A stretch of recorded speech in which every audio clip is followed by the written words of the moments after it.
spiritual master. I couldn't, by the time I logged in and all that, it takes a couple of minutes. So sorry to keep you waiting.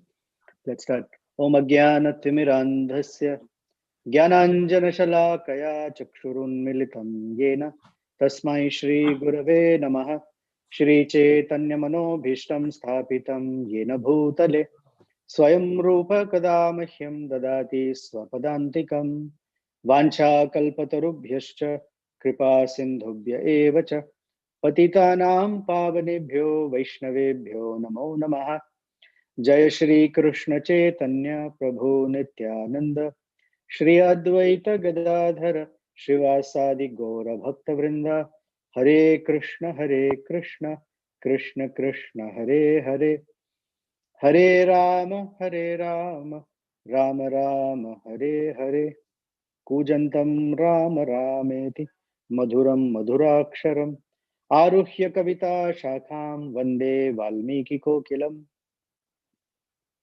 Manojavam Marutatulya Begam Jitendriyam Buddhimatam Varishtam Vatatmajam Vanarayutha Mukhyam Sri Ramadutam Shirasa Namami Apadam Apahartaram Dataram Sarvasampadam Lokabhiramam Sri Ramam Bhuyo Bhuyo Namamyaham Dakshine Lakshmano Yasya Vame Cha Janakatmaja Purato Marutir Yasya Tam Vande Raghunandanam.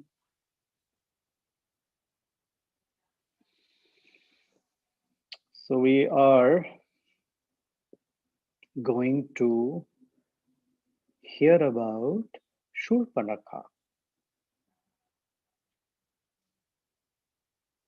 This is chapter 17, and we discussed this verse last week. The scene is Sri Ramachandra is sitting with Sita Devi by his side, Lakshmana on the other side, and some sages are there, and they are discussing, obviously, Katha. And Ramachandra was shining like the full moon. And Valmiki says, Tada asinasya Ramasya Katha samsakta chetasa tam desham rakshasi kachid ajagama yadruchaya. So yadruchaya means providentially. And in Valmiki Ramayana, providentially technically means by the Supreme Lord's desire and prompting. And the Supreme Lord's prompt is that the pastime now needs to take on a very hurried and quick pace because they've enjoyed 12 or more than 12 years in the forest, especially in Chitrakoot. For the past couple of years, they're having a fantastic time. And now in the next year and a half, a whole bunch of things need to happen so they can go back to Bharata and Ramachandra can be the king. And the reason for coming to the forest is to kill all the Rakshasas. So among other appreciations for Sri Ramachandra, one thing we can appreciate is how the next year and a half, or whatever, little over a year, is full of intense fighting left, right, and center. It's humanly impossible to go from one fight to another, one fight to another. And if anything, we as human beings, if we are having a life that is with difficulties non-stop, it's not like one difficulty came now, one difficulty came another 10 years later.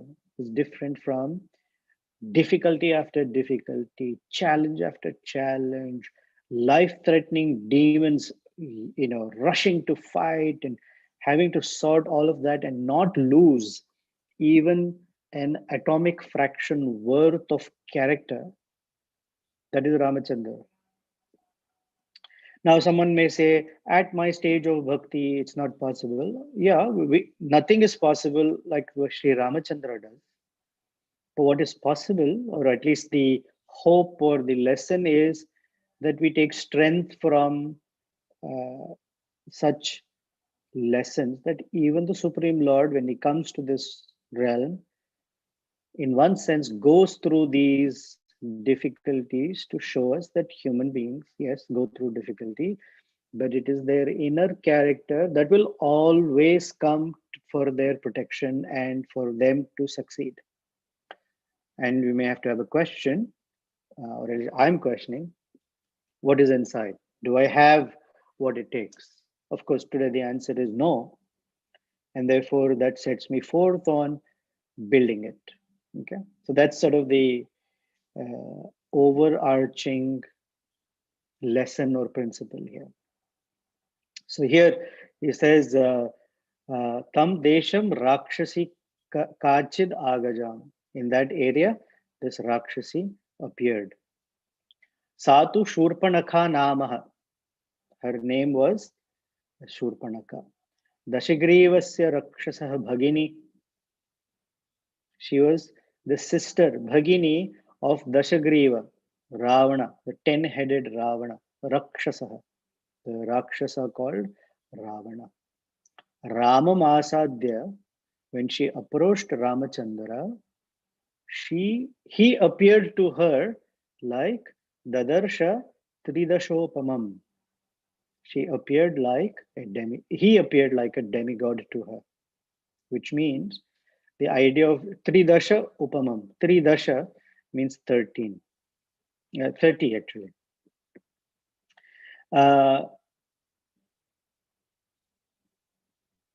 The idea is the demigods collectively are called Tridashas.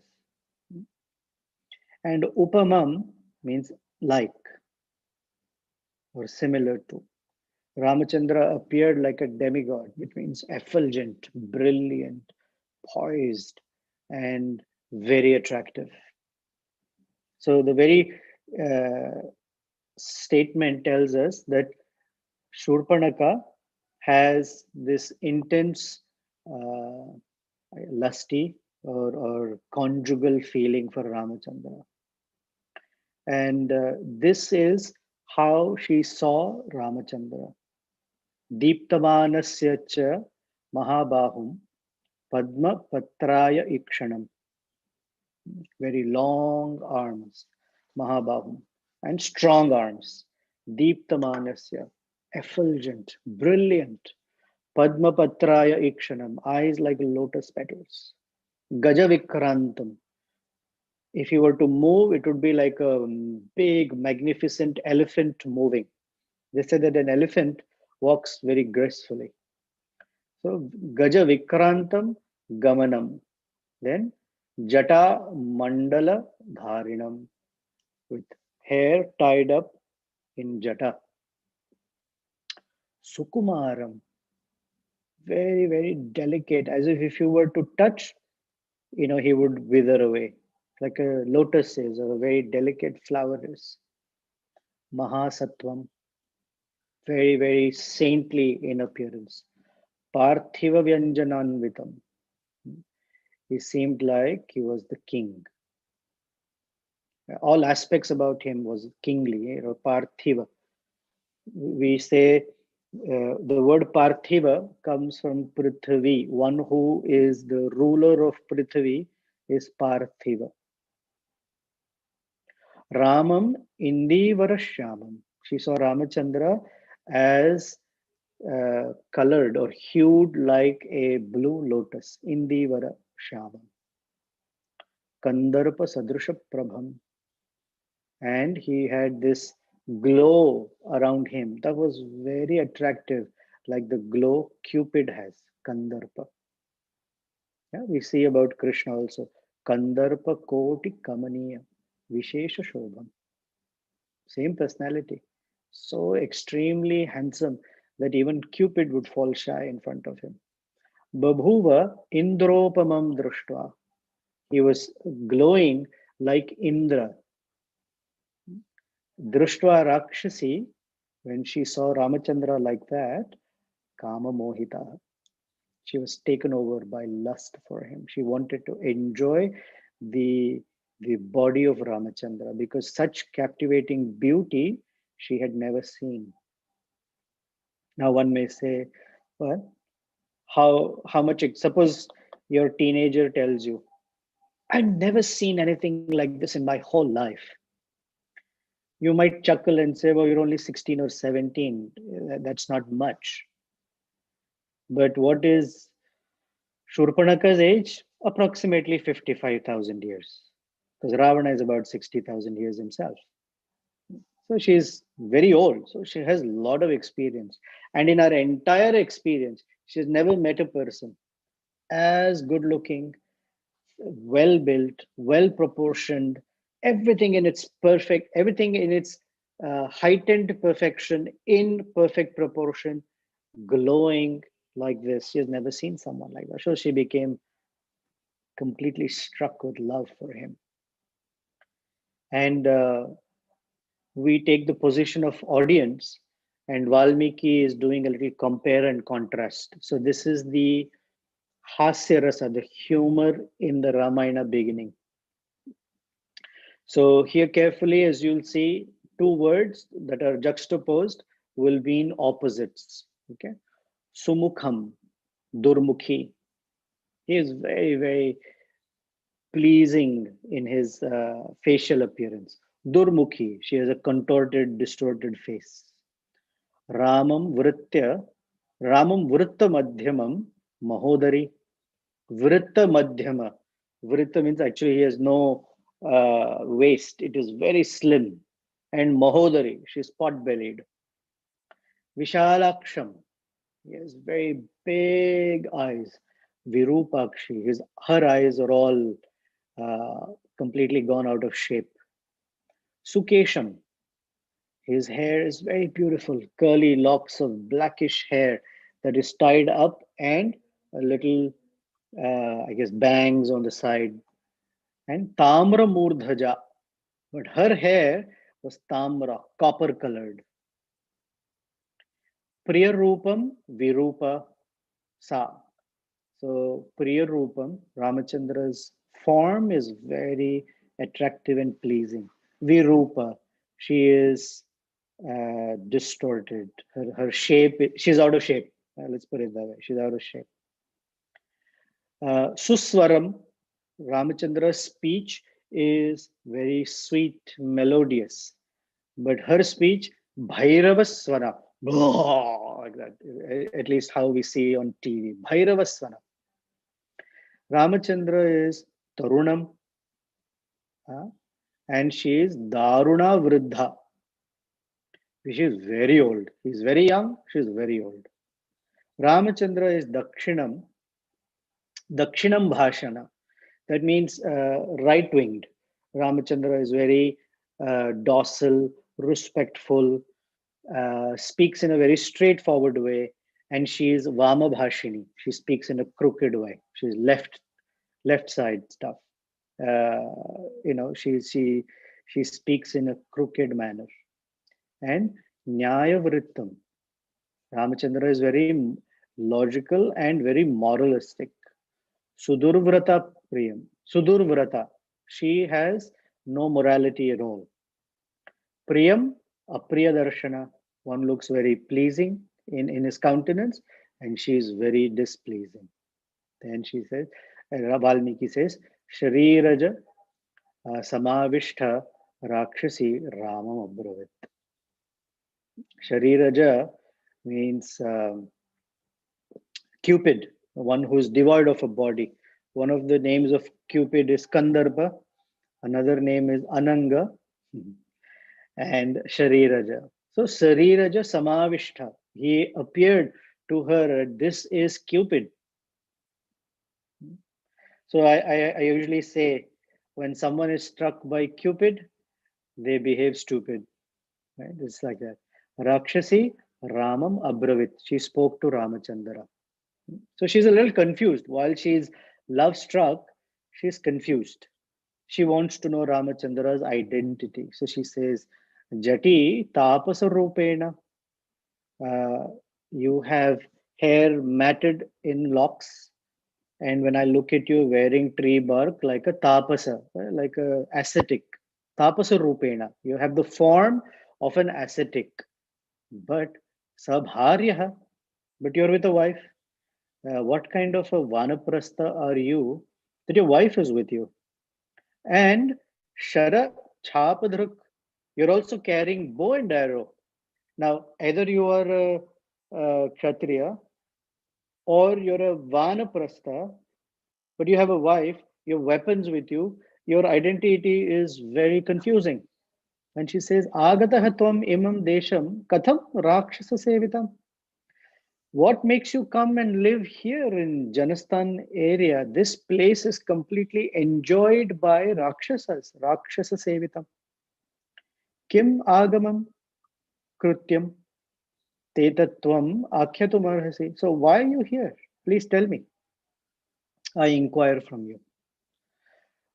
So then Valmiki says, Eva muktaha tu rakshasya shurpanakha parantapaha rujubuddhitaya sarvam akhyatum upachakrame. Ramachandra, like a very, very good boy. In India, when we refer to a good boy, you ask them, "Hey, you've learned a rhyme. We call it nursery rhyme. You learned a nursery rhyme in school. Can you say it?"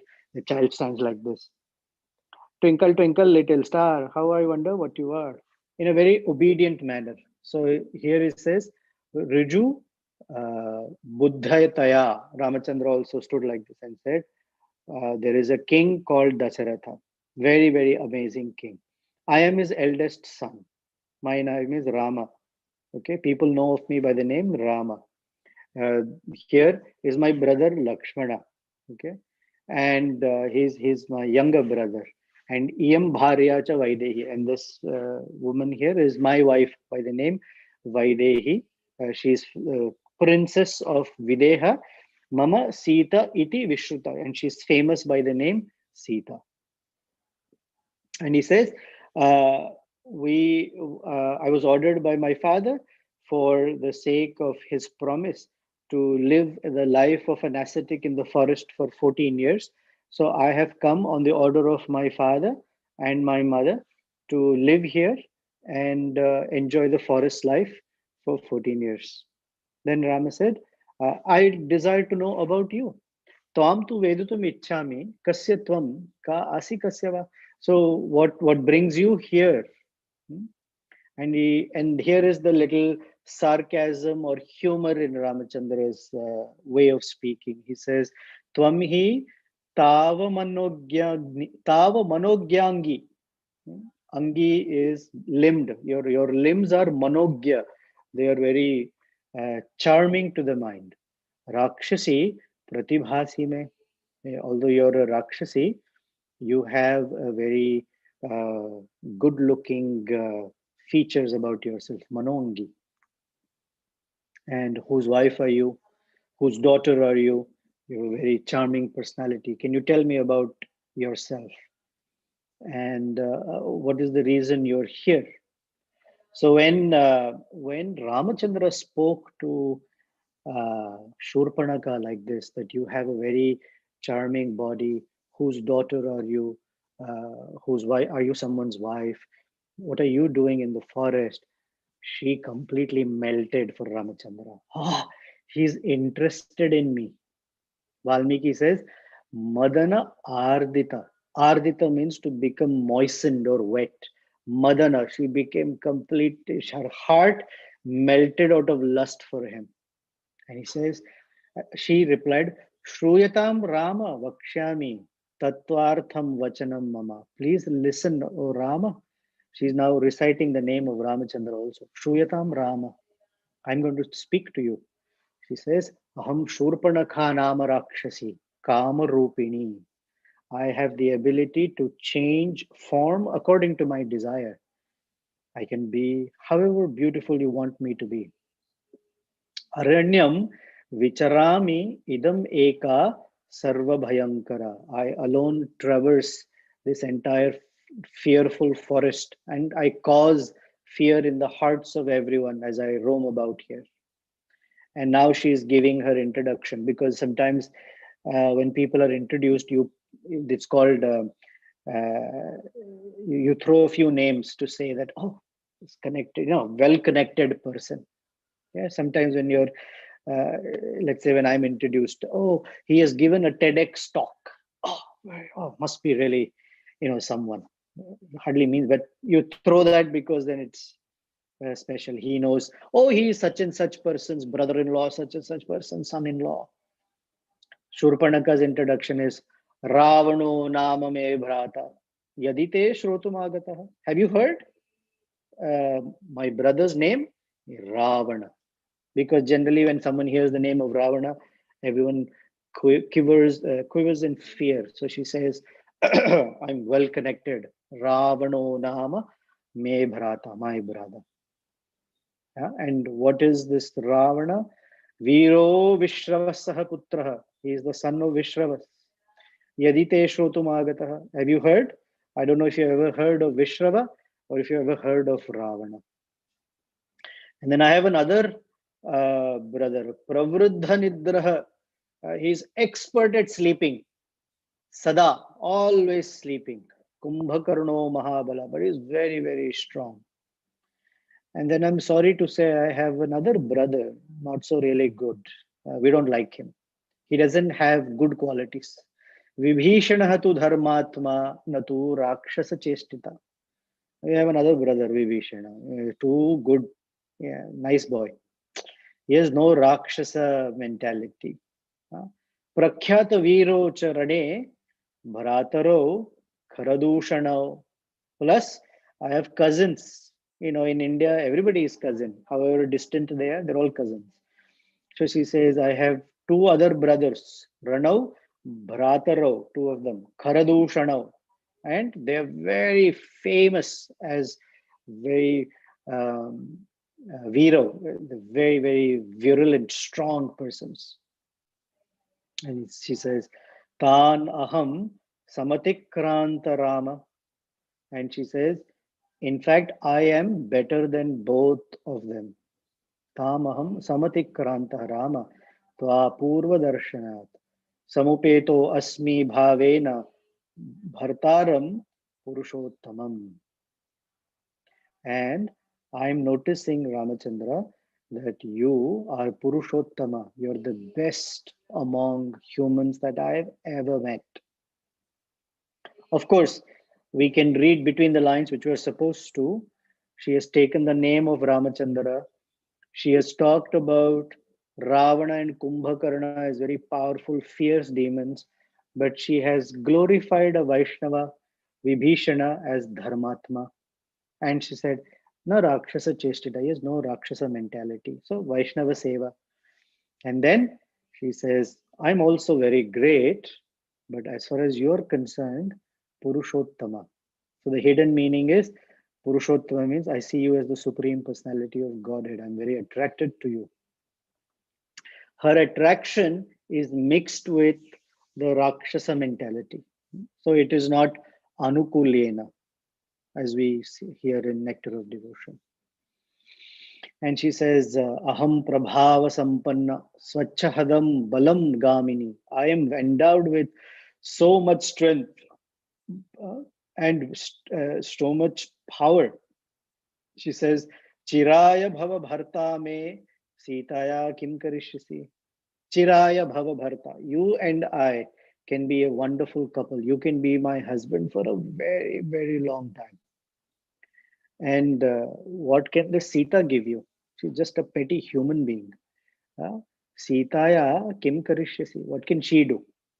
And then she puts down Sita because beauty lies in the eye of the beholder, correct? For a Rakshasi like Surpanaka, who thinks she is very beautiful, for her Sita looks horrendous. So she says, Vikruta cha virupa cha. Vikruta. She is very unattractive. Virupa, she has no good looking form. Her bodily features is not properly curved, or she's not attractive. Not good form. Nasa iyam sadrushitava. She's not even a good match for you, Ramachandra. You're so handsome. How'd you get such a wife? Aham eva anurupa te bharya rupena pashyamama. I am the only one who is suitable for you because I have a form that matches your form. I have beauty that matches your beauty. So, and he says, oh, she continues, Imam Virupam Asmi, Asitam, I'm sorry, Imam Virupam Asatim, Karalam Nirnata Udiram, Anena Sahate Bhrata, Bhakshaishyami Manushim. And she says, I will immediately eat up this Sita, huh? Because looks like you have a wife. I want that exclusive position. I will get her away from this position. And look at her. She has a very hollow stomach. Cha, stomach should be like this, nice pot bellied. Okay. And that brother of yours, that human being, I will eat him up as well. I don't need these people. Just you and me, no one else. Then we can happily have honeymoon like pastimes in Dandaka forest, enjoying on the in the valleys, on the top of the mountains. If you want, we can even fly in the sky and enjoy with each other, Ramachandra. So, what do you say? When Ramachandra heard this, Ramachandra started chuckling. Like he says, Valmiki says, "Iti eva muktaha kakutstha prahasya madirikshana." He started chuckling, prahasya, and madira ikshana. Her eyes were filled with lust. You know, he says, "Idanam vachanam arebhe vyaktum vakya visharada." Ramachandra, in a very nice way, spoke or replied to Shurpanaka. So Ramachandra, in a very uh, sweet, calming voice, speaks to Shurpanaka. Valmiki says she has the noose of lust round her neck, meaning she's dying in lust for him. He says, "Oh, great Shurpanaka, I actually have a wife. I'm very happy with my wife here. And if I were to accept you as a wife, uh, it'll not be convenient for you because you have to compete with Sita. Yeah, to live as a co-wife is never easy. Every day there will be some competition, whether who's pleasing me more. I don't think I am a good match for you because your life every day will be full of competition. But Lakshmana, Anujaha tu Esha me bhrata, Sheelavan Priyadarshana. Look at Lakshmana. Very, very well, good character. Nice boy. Very handsome also. Priyadarshana. Shriman looks also well. Everything is very well endowed. He's muscular, very good looking, very well proportioned person. But he says, Akritadara. He's without a wife. Huh? So he doesn't say his wife is not here. He doesn't say he's married. He says he's without a wife. Akritadaraha Lakshmano Nama Viryavan. He's a powerful guy. And with him, uh, he says Apurvi Bharyaya. He is without a wife. And Arthi Tarunaha Priyadarshana. Look at him, youthful, good looking. And I think he will be the best, most suitable husband for you. And the technical word here is apurvi bharyaya. Apurvi means purva means previously, and apurva means has not been in the past. There's never been someone like this in the past. Is the name of the word or the meaning of the word apurva. Apurva. No one like this before ever. Unique. So apurvi bharyaya. He has not had a wife. So in Sanskrit, it meant to Shurpanaka that he doesn't have a wife. It means he's not had his wife for a very long time. So then Ramachandra says to Shurpanaka, I think you should try your charm on him. He might uh, except you. He's like Mount Meru. This is Ramachandra's glorification of Lakshmana. When he goes on behalf of Lakshmana to make his case for being suitable for marriage, then he reads out his resume. So he's actually glorifying Lakshmana like this. Then when Ramachandra says like that, Shurpanaka turns and says, yeah, actually, you're right. Lakshmana is also as good looking and powerful, well shaped, looks strong, has a bow, arrow, brilliant. And she says to Lakshmana, with my complexion and my features, I think I am very suitable for you, Lakshmana. You and I can enjoy Dandaka forest. My spiritual master says, she said something like, woo, woo, woo, let's get together. When Shurpanaka now turned her attention from Ramachandra to Lakshmana, Lakshmana said, listen, as far as I'm concerned, I'm just a servant. Katham dasasya me dasi bharya bhavitum ichhasi. Are you serious? You're an intelligent woman. You want to marry me, and instead of being a queen or a princess, you want to be a servant, a maid servant.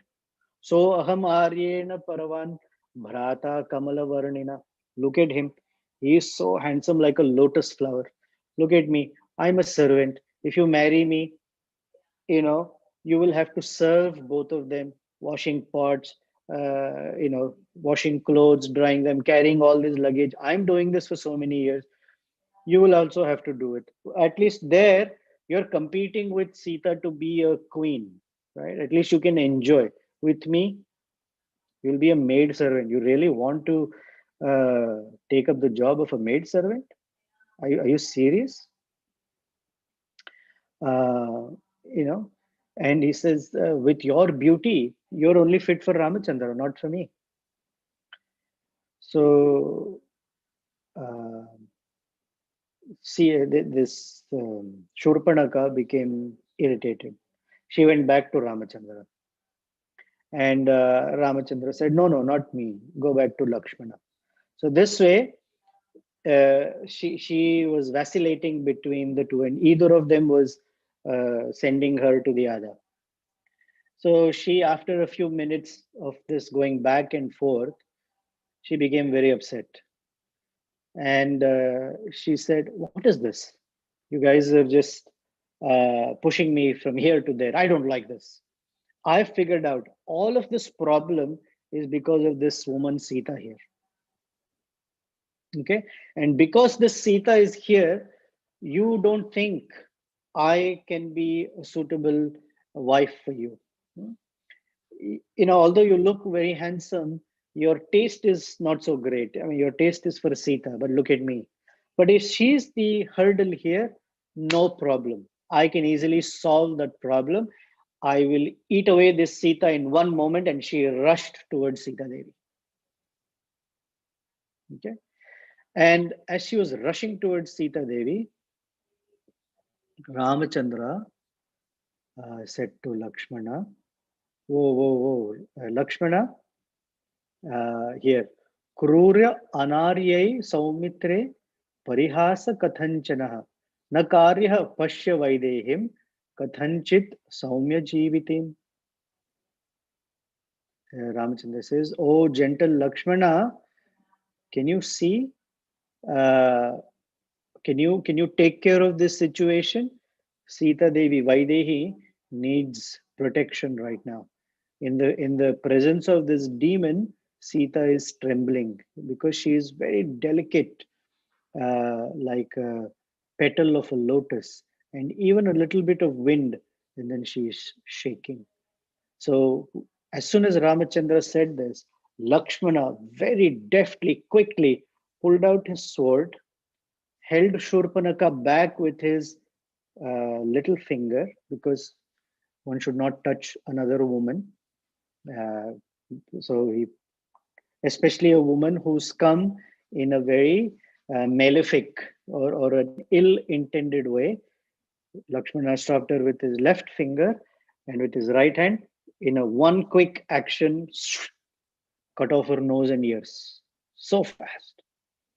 And as she was rushing towards Sita, suddenly she shrilled, ah, because her nose and ears were completely cut off and she was in severe pain.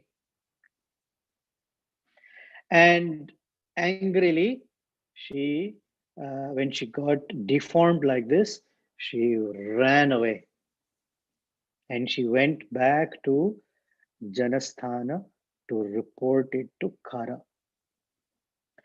I'm going to pause there. I don't want to tell you about Khara just yet, but the story she's gone up to Khara. But I want to spend some time about Shurpanaka because I've already narrated the story for 35 minutes.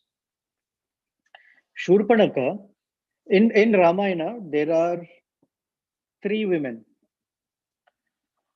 who seem to have an ill intent. Yet, they are the very persons through whom the entire Leela of Ramachandra unfolds. If they were not there, we would not have Ramayana the way we have. So the three women are Manthara, Kaikeyi, and Shurpanaka. So they actually uh, are visible to us as negative characters. Internally, they are actually the reasons through whom Ramachandra fulfills his pastimes. So, in one sense, they're actually very, very favorable to Ramachandra, but in a hidden sort of way or in an indirect sort of way. Of course, Manthara and Kaikeyi, we've already discussed. Shurpanaka. Now, how is Shurpanaka actually helping? Shurpanaka now is going to go to Kara Dushna Trishira and 14,000 demons in Janasthan. Ramachandra had made a promise that he will finish or clean up the entire Dandaka area and rid the earth of the burden of Ravana and all of Ravana's followers.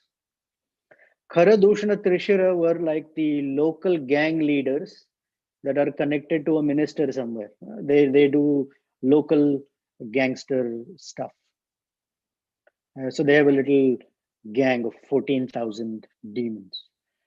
When Shurpanaka goes to Khara crying, and Khara will ask her who did this, and then they will fight with Ramachandra, obviously. Ramachandra will destroy all of them. So it is Shurpanaka who caused Kharadushna, Trishara, and 14,000 demons to die.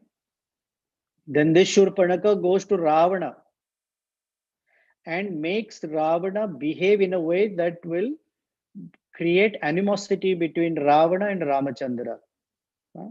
Prabhupada uses the word in the first chapter of Bhagavad Gita that there are 5 kinds of aggressors that can be killed.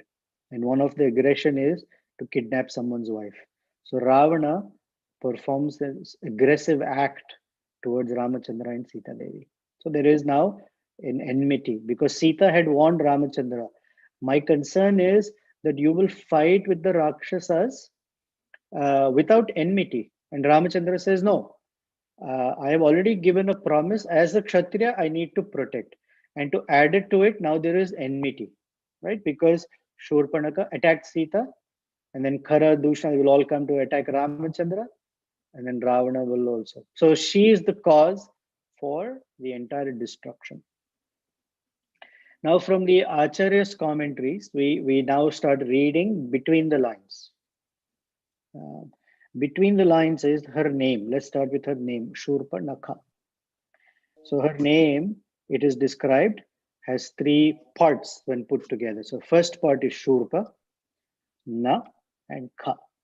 Right? Because she's feminine, Kha. Shurpanakha.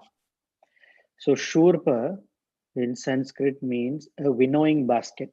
And I'm going to do it with my hand. In India, most households would have a winnowing basket. And we use it in weddings as well.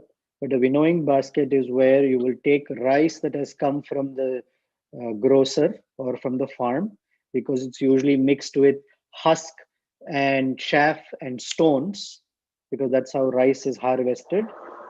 Then the person will shake the winnowing basket this way, and Yashoda, chata, chata. exactly.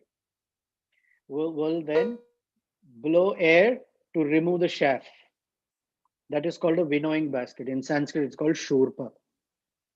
Now, technically, shurpa nakha. Nakha is a nail. We pray to Lord Narasimhadev, right? That he has very fierce nails. So Shurpa Nakha means her nail are shaped in the shape of a winnowing basket. But we are taking the meaning Shurpa Nakha. Now, winnowing basket, there are two items in a household that are used. One is a winnowing basket that keeps what you want and gets rid of what you don't want. And the other appliance or tool is a sieve, where you pour, let's say, flour, and then or atta, and then you hit it. All the unwanted thing stays on top, and all the wanted thing comes down. So the Sri Vaishnava Acharyas describe this to convey something about intelligence. And then the word na or syllable na means not. We know that one. So what does ka mean? Ka is the word in Sanskrit that implies the collective mind and senses, the five knowledge gathering senses and the five uh, working senses. Gyanendriya, Karmendriya plus the mind generally are considered 11 senses. Or sometimes we say mind and five senses. In Bhagavad Gita, Krishna says, Manah Sashtani Indriyani. Sashtani, six Indriya. Nobody has six Indriyas, we have five. So he says, Manah Sashtani Indriyani. Mind and the five make six. Sometimes we say there are 11 Indriyas, Ekadash Indriya.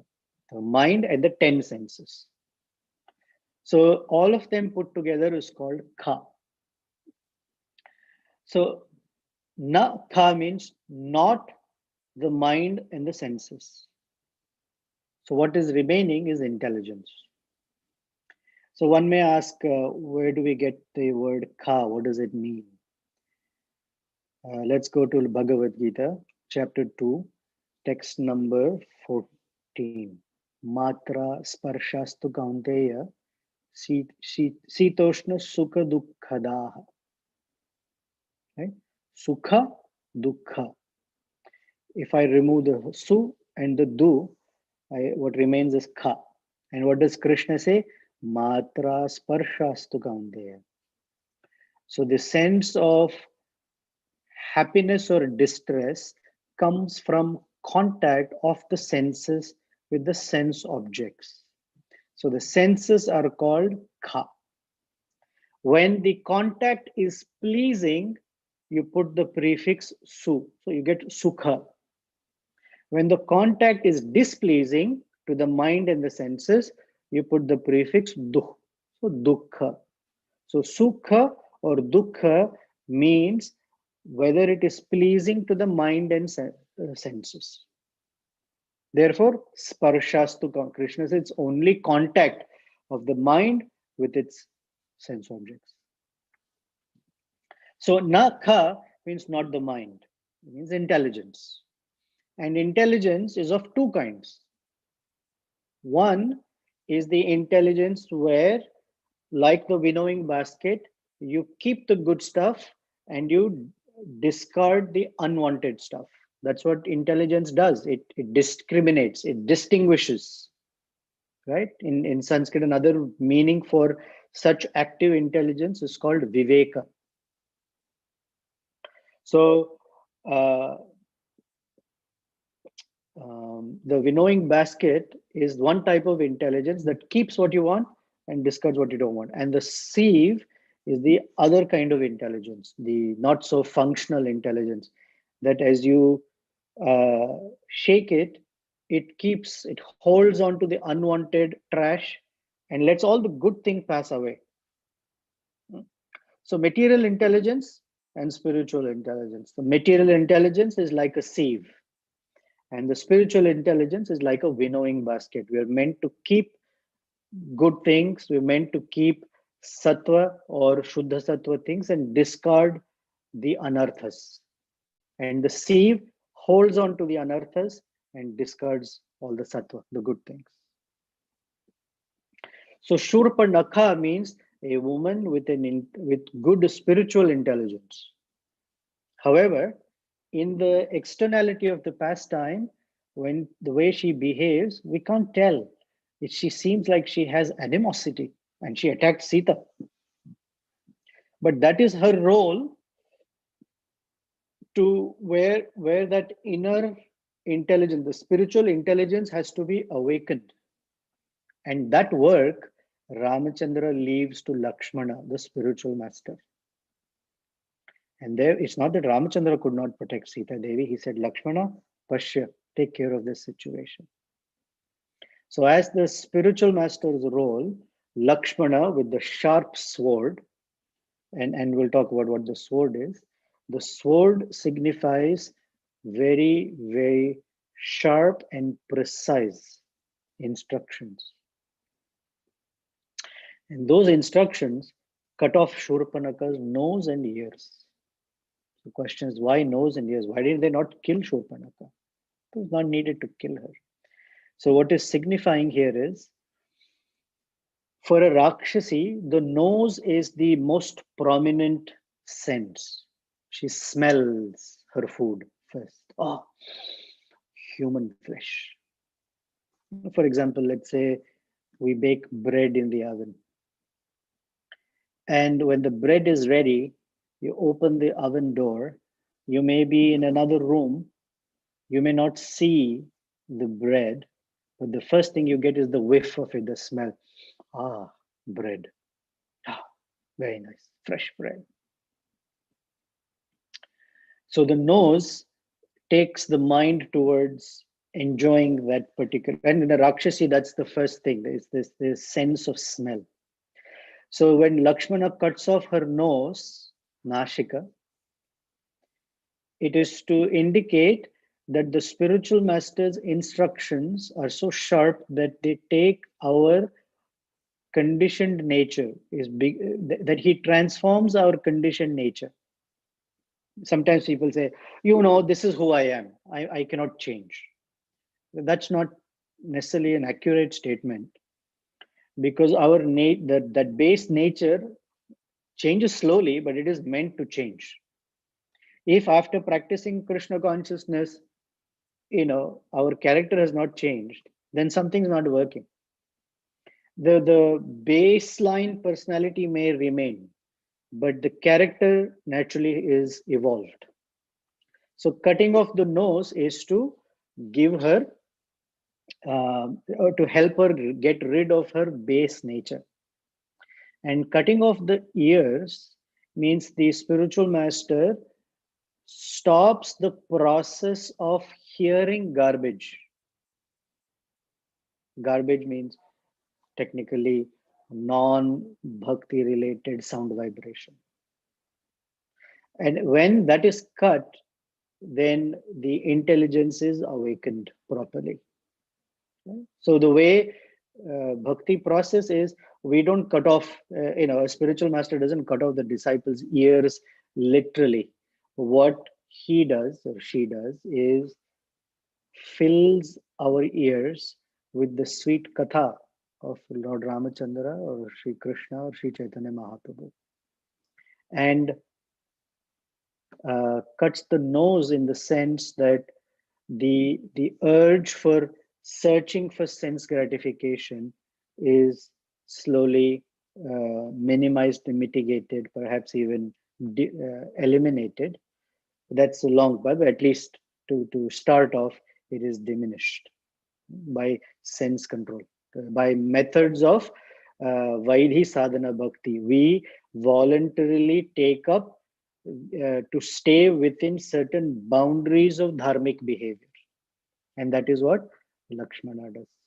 So Shurpanaka actually represents the transformation of a person from being disoriented and disoriented about Ramachandra or their relationship with the Lord and orient them properly. And Shurpanaka and Ravana have something very similar. Shurpanaka thought that love for Ramachandra means the elimination of Sita and Lakshmana. One may think that I have great love for the Lord, but I have no love for the Vaishnavas. That is not love for Krishna or for Ramachandra. Or I have no love for uh, Ramachandra's consort. It's between me and Rama. It's between me and Krishna. Others should not participate in it. That's the very narrow and incorrect view. In fact, love for the Lord includes love for all of the Lord's properties and persons. Right? According to Chaitanya Mahaprabhu, when he instructed Sanatan Goswami, he said that a Vaishnava is one who has these three pillars of character. Jive Daya. One should have sense of kindness to all living beings. Name Ruchi.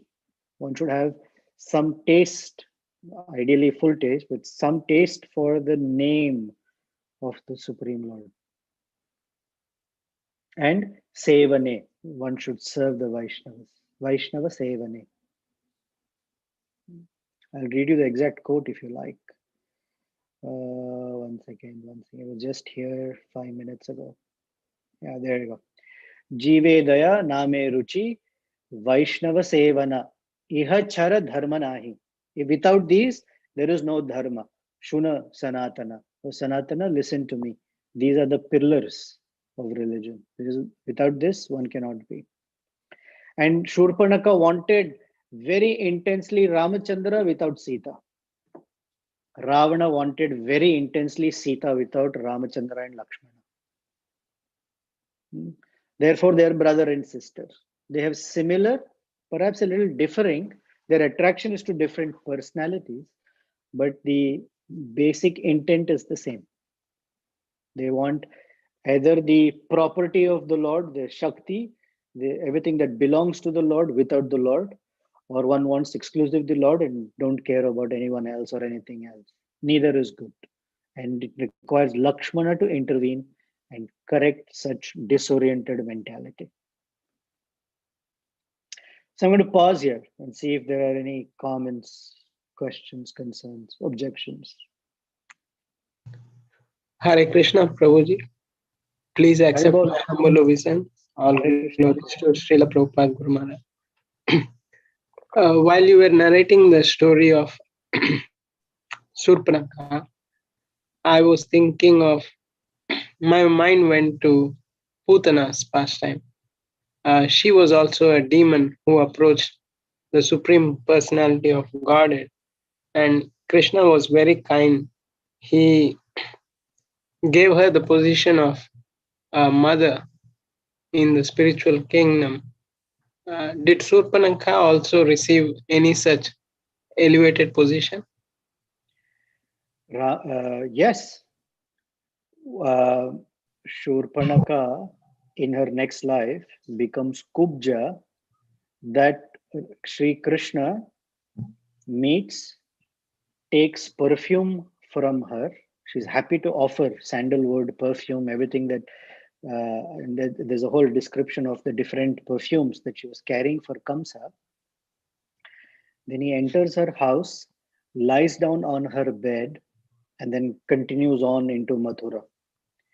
And the interesting thing is in the Bhagavatam, we never know who Kubja is. It's just described that Krishna and Balram are in Mathura, and suddenly across the street, Krishna sees Kubja, walks up to her, takes her perfumes, goes to her house, lies down on her bed, which technically is symbolizing that I accept you as my consort, and being pleased with her service, put his foot on her toes and his finger under her chin and straightens her up.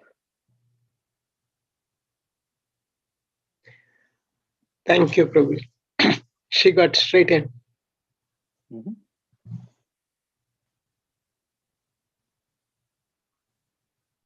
Okay. Next question is one of the characteristics of quality of Lord Rama is he always speaks the truth. Here we see Lord Rama speaking sarcastically or jokingly. Yeah, the truth can be spoken jokingly. There's nothing wrong. How can we say that quality in this situation? Well, the truthfulness is she asked, "Who are you?"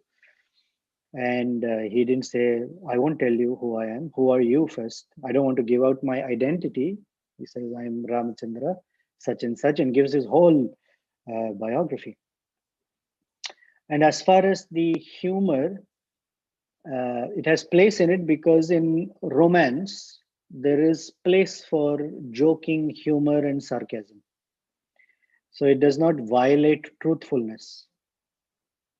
For example, between two lovers, let's say, one person may say, "You're the most beautiful woman on the planet." It's an exaggeration. It may not be true. That doesn't mean that they are speaking a lie. So Ramachandra is very careful. He never violates truth. Therefore, in the situation of this kind of banter and exchange, there is room for sarcasm as a way of exchanging and lightening up the situation.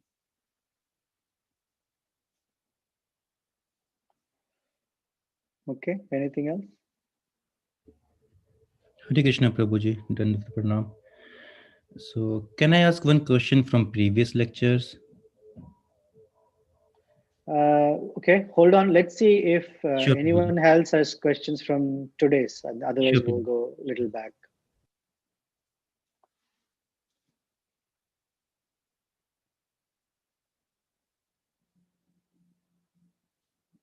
You know, I suddenly have a doubt. Is Shamakund here? He's here. Yes, Prabhu, I'm here. Suddenly, I'm having a doubt whether Shurpanaka became Kubja or was it Bali Maharaj's. Uh, uh, The Bali Maharaj is that she became the Putana, Prabhu's sister. okay. Yeah, okay. Thanks. It is Shurpanaka who became Kubja. Thank you. I just had a senior moment. Okay, any other questions or comments? Sham, could you like to add anything? Did I miss something? No, no problem. In fact, I have a question. I was thinking about it. A question. You made a very poignant statement that the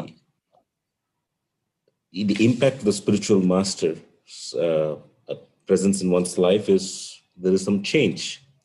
Yeah. But I mean, I do see it with definitely in my own case. There's not much of a change. What are some factors that we can do to ensure that we can take up to ensure that we are really living with our spiritual master?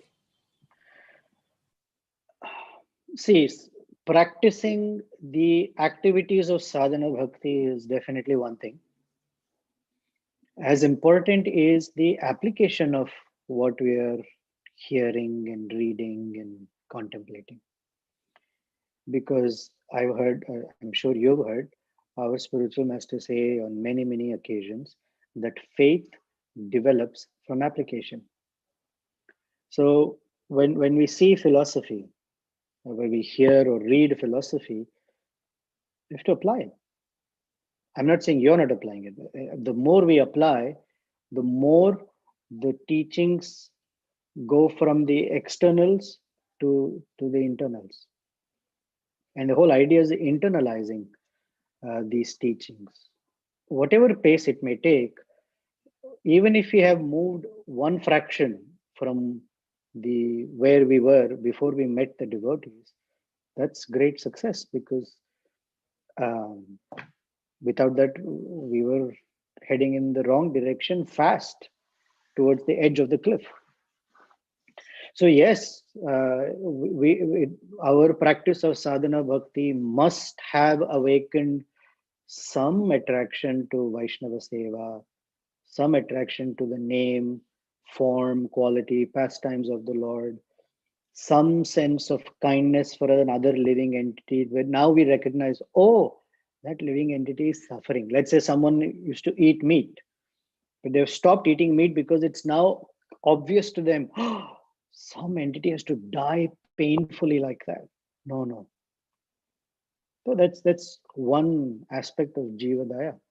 And slowly then in other interactions with other living beings, human beings, etc., etc. Sometimes we have more compassion to an ant than to our aunt.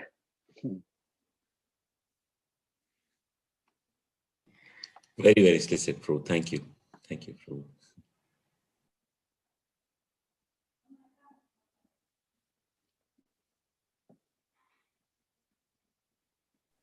Hare Krishna, Okay. Prabhu. Hare Krishna, Varshana. I have a question that I'm not sure how to ask. Like, I don't have the words for it, but so I'm going to try to beat around the bush. So hopefully you'll get. So the interaction, the hasya rasa between, that we saw, when Ramachandra was sending Shurpanakha away and Lakshmana. So in that context, we hear this physical description of Shurpanakha. It was described as it is, but I'm just thinking in the present context, that would be considered like to describe somebody's physical features and kind of denigrate it. Yeah. Would be like it's a taboo, Judge, right? Like, or it's considered misogynistic yeah, or or whatever. judgmental. Sure. Yes. So how can we? I mean, obviously that's a modern context, but how can we understand the Lord's pastime from that? Oh yeah, place? sure, no problem. When Valmiki describes it, we know Valmiki has no malice in the heart.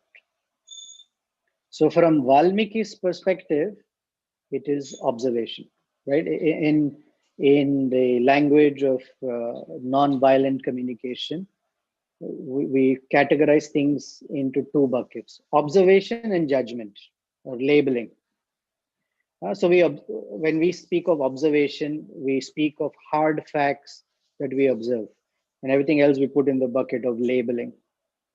So from Valmiki's perspective, because there's no malice in the heart, there's no judgment, whatever he's speaking is considered observation.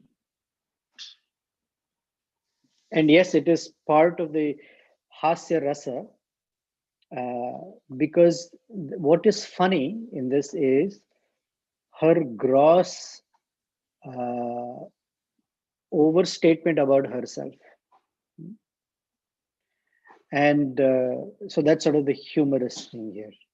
But it's not like judgmental or put down. She's a Rakshasi. To call a Rakshasi, it's not about being judgmental. Suppose someone steals something from you, and the court of law, they'll ask you, who's the thief? And you say, that person is the thief. Being judgmental or labeling, hopefully we will not use the language, I don't think I can call them a thief because that would be judgmental. I saw them take away my ring or gold bangle. Now, up to you how you want to see it. It doesn't make sense. So the difference is, I'll say it again, in difference is Valmiki has no malice in the heart. He's a Paramahamsa. We may pause before we say or do such things because we assume, we start from the point that I am not free of such malice yet.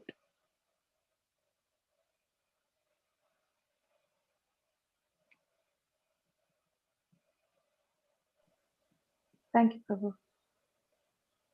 You're welcome. I hope that's satisfying. Yes, I think especially the point that you made about the contrast between Valmiki's Paramahamsa stage and then my own stage. So I think that settles it for me. Okay, thanks.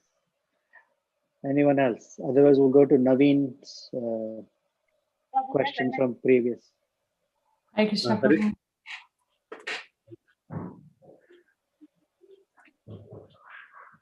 Okay. Um, Krishna too. So, okay, I'll continue. So, Prabhu, we find that Lord Ramchandra throughout the Ramayana is very brave person, and I'm sorry, your voice is very muffled and I'm not able to recognize who's speaking. now it's fine, Prabhu. Oh, fantastic. Okay, thank you. So we find that Lord Ramachandra throughout entire Ramayana, so he's very grave and unnecessary, doesn't make jokes and everything. But here we see that he's no joking with someone who is kind of is of age of like grandmother or great grandmother. And also we see that here generally we see in the world that okay, when some guy he goes to a girl, and then generally girls make fun of a guy, but other way around we don't see. And here we see that both Lord Ramchandra and Lakshman, they are kind of making fun of a lady, and that too she's very senior to them in the age ways. So how do you understand like how Lord Ramchandra he came to that mood? That sometimes I want to understand that. Are you disapproving of Ramachandra breaking character, always like serious good boy, to being a little funny humorous? Is that a problem? No, but I've said previously, I think we have a vision of Ramachandra that is always so obedient, plays by the rules, almost like so good that he has no fun. That is not a correct picture of Ramachandra. When we read what happened in Aranya Kanda and Ayodhya Kanda when they're entering the forest, we know Ramachandra is a hopeless romantic. Please, very hopeless romantic, just like Krishna is. Except that Krishna's romance is now fully manifest for all the gopis, all the wives of the demigods, everyone. He opens the door for him to attract the hearts of everybody. Ramachandra is within the boundary and enjoys with Sita Devi, but a hopeless romantic nevertheless. So let's strike away such a almost boring picture of Ramachandra from our head. First of all, second of all, I can argue who's older, whether it is Ramachandra or Shurpanaka. Shurpanaka is 55,000 years old, let's say. Ramachandra says, Pitahamasya Jagata Mata Dhata Pitamaha. Right? So we can't compare age with Ramachandra. And you don't have to confess here, but is it true when you were in college, you didn't tease any girls at all? Really? Only girls were teasing you, or girls tease boys? I don't think it's like that. okay. In teenage, there is banter both ways. In school and college, unless you grew up like where you didn't tease any girl, then my obeisance to you. No, that was not the case. So then, Okay. Hmm. because she has approached Ramachandra as a youth, so there is youthful banter. I don't see any violation here.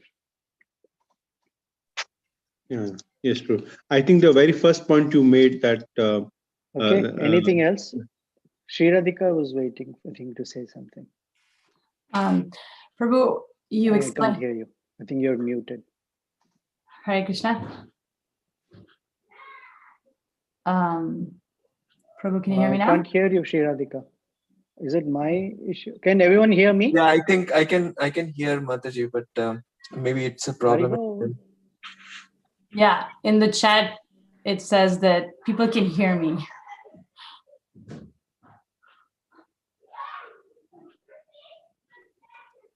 Okay, people can hear me. I can't hear Sri Radhika.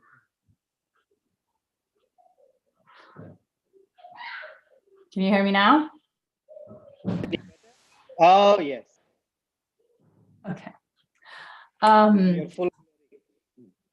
Prabhu, you were There, explaining. Shradhika, Dear Lalita Prabhu had a follow-up, right? He was still talking. Oh, sorry. Sorry, Dheera Lalita Prabhu, go ahead. So, Prabhu, what I wanted to say that your very first point about Lord Ramachandra, even he was very romantic, and so those things I think, and he was also very humorous also. I think those things, that particular point clarified my entire doubt which I was having. So thank you so much. Yeah. Hopefully, when next time you approach the deity of Ramachandra, look carefully, and he's not like that. He's always smiling. If you want, Yeah. I'll send you a picture of our Sri Ramachandra here, and you'll see him smiling very Oh sweet. yes, Prabhu. Please. It's been a long time we've seen them.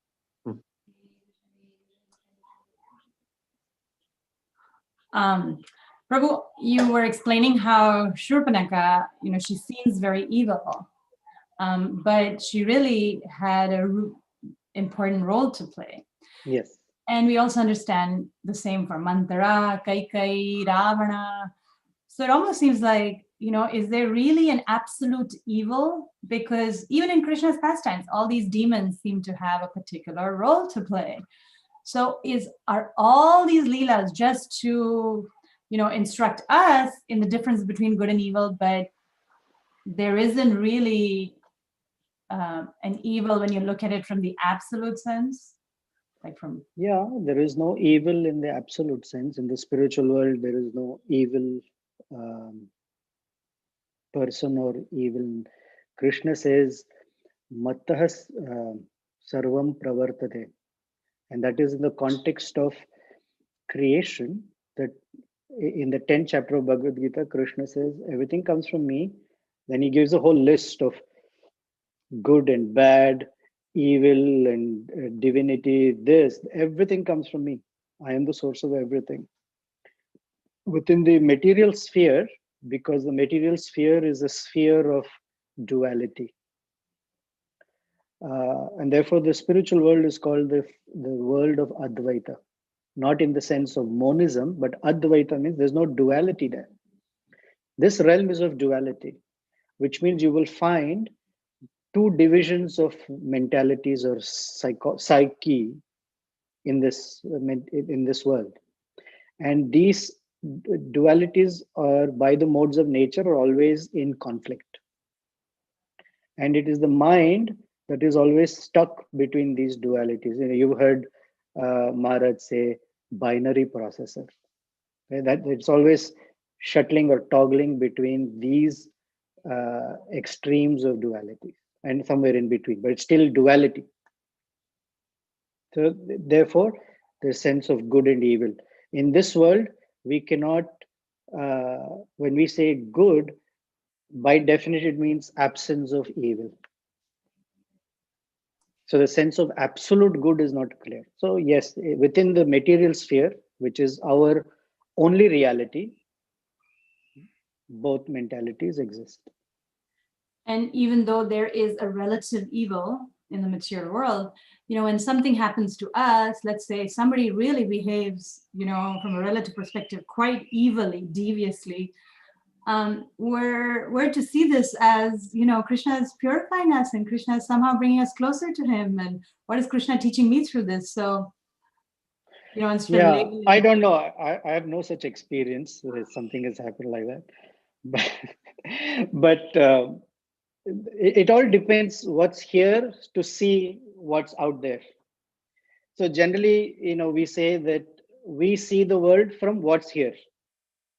So my world view, that's the language used, my world view is colored by my view of the inner world. And so the great sages like Prahlad Maharaj, Dharma, the bull, all these great, what's his name? 11th canto, the Brahmana. Avanti Brahmana, thank you. Avanti Brahmana. They don't see that evil around them. Although Prahlad Maharaj will say, my father, Rakshasa, not Rakshasa, Asura. But he doesn't have that animosity. Conditioned person, because inside the environment is such. That's what I see outside. So I have a long way to go. Jesus never saw, even while they were nailing him to the cross. Haridas Thakur, they didn't see, oh, these are bad people at all. And that is what is the platform of Uttama Adhikari. They don't see that distinction that this one is bad, that one is good. They see everything as, oh, it's the grand orchestration of my Lord for whatever reason. Wow, up there.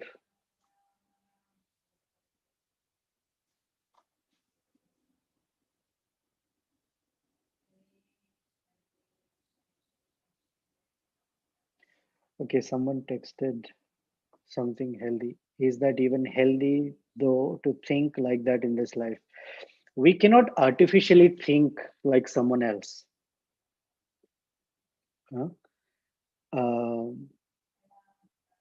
I mean, there's a saying in Telugu, but if I say it here, it won't be relevant. But if you imitate someone else, then it won't work. For example, I see a bird fly, sitting on the perch, high up on the ceiling, and then suddenly flaps its wing and flies. And I say, oh, I also have two arms. I'll also stand on the edge of the ceiling and flap my arms. What's going to happen? You're going to fall flat very quickly to the ground. Similarly, an Uttamadhikari has certain qualities that is naturally awakened by the process of bhakti. We cannot imitate them and say, oh, I'm also Uttamadhikari. I don't see anything like that out there. Then every situation will add up, and one might become crazy. We can only speak and act according to our realization, but our goal is to refine our realization. Sure, we may not be there, and that's okay, but what we can emulate is the principles. So Uttamadhikari doesn't see any evil.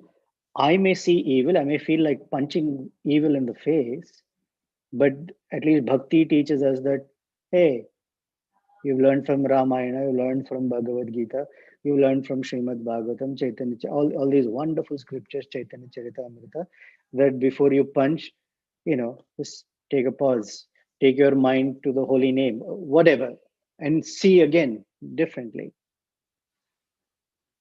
So is it even healthy? No, it's not.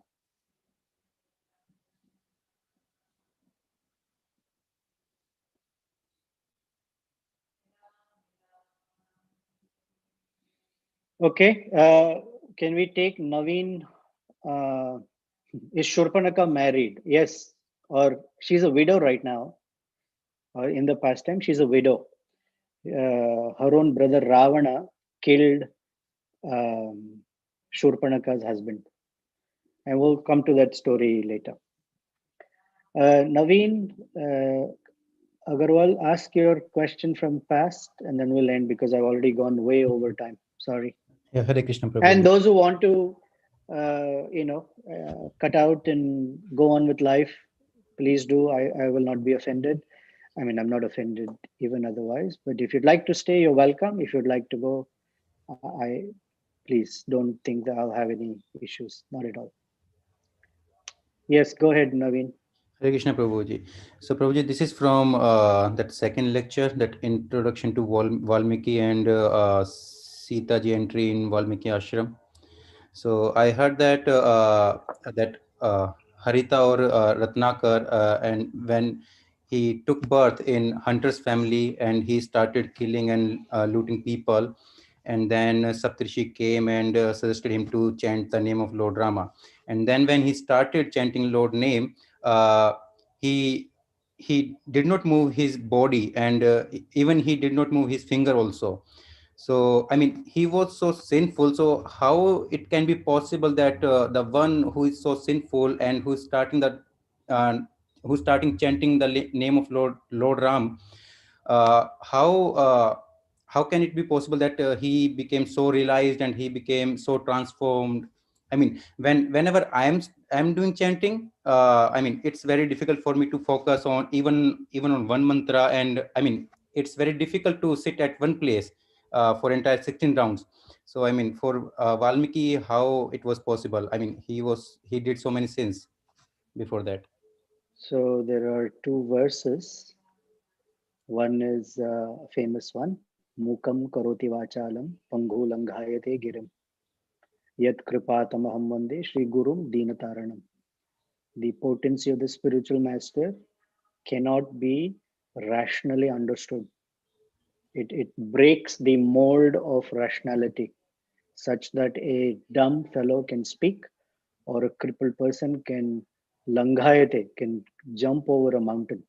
Anything is possible by Guru's grace. And the second verse is from the Shvetashvatara Upanishad. Yasyasti no, sorry. Implicit faith in the spiritual master and the Supreme Lord. Yasya deve para bhakti yatha deve tatha gurav tasyaite kathita hi arthan prakashante mahatmanaha. Prabhupada says the one who has implicit faith in the Supreme Lord and the spiritual master, for such a person, all the revealed scriptures, secrets of the revealed scriptures are revealed in the heart. So in Prabhupada's teachings, it says that it takes two. One, a very, very powerful spiritual master and a very eager disciple. When these two will meet, then the fire of bhakti ignites immediately. Like he says, when a potent man and a fertile woman come together, conception happens. Or a powerful seed is sown in a very fertile ground, then germination happens quickly. Similarly, the giver and the receiver both need to be very powerfully established. So in the case of Valmiki, from the Saptarishis or Narada Muni, different sometimes it's narrated as, regardless, Narada Muni, let's say, or the Saptarishis, very empowered. Valmiki, that hunter, at that moment, his receptivity was so strong because suddenly he was awakened to a whole reality that he was not even aware of. That reception was so strong that impelled him to take the name of Ramachandra, and the taste of that name started building. And at least I wouldn't think that we should just somehow think that it happened instantaneously. Chant the name of Rama, he sat down, it's not like that. I'm sure there is sadhana. Sometime he moved here and there, but it starts building, right? Over time. He sent for 6 yugas like that. Yeah, Prabhuji. So that means we need to pray Lord, and we need to pray to our Guru to so that we can build up the taste while chanting the name of the Lord. Okay, Prabhuji, one more thing. Okay, I know that it's getting late, but one last thing. So I heard in that lecture only that Valmiki chanted the name of Lord Ram for 16 yugas. So does that mean 4 Chatur yugas? Yeah. Oh, okay. So actually I was confused, like did he live that long? I mean, 4 Chatur yugas. So okay, I mean, yeah. Okay, Prabhuji, thank you. In some cases it says very long time. In some cases it doesn't say, it doesn't give description. In the Skanda Purana it gives apparently much longer time, 16 yugas. Oh, okay. Thank you, Prabhuji. Thanks a lot. You're welcome. Okay. All right. Thank you. I took much longer than usual. I'm very sorry, but I thought this might be helpful for practicing devotees like me. Hopefully next time will be shorter. But of course, we're going to meet Khara and Dushana and Khara's Bollywood dialogues. I don't know how we can keep it short, but I'll try my best. Until then, We pray to Sri Ramachandra, Sita Devi, and Lakshmana that they collectively, with the sharp sword of instructions, can convert and transform our material intelligence to spiritual intelligence. Like Krishna says in the Bhagavad Gita at the end of the 3rd chapter, Evam Buddha Param Buddhe, that this intelligence becomes Param Buddhi, transformed into spiritual intelligence, so that that lust can be overcome. Surpanaka came with lust, and that it can be transformed into love by the grace of Shri Guru and Shri Sita Ramachandra. Until then, have a wonderful week and see you soon. Hare Krishna. Srila Prabhupada. Thank you. Hare Hare Krishna. Thank Krishna you. Prabhu. Hare Krishna Prabhu. Thank you.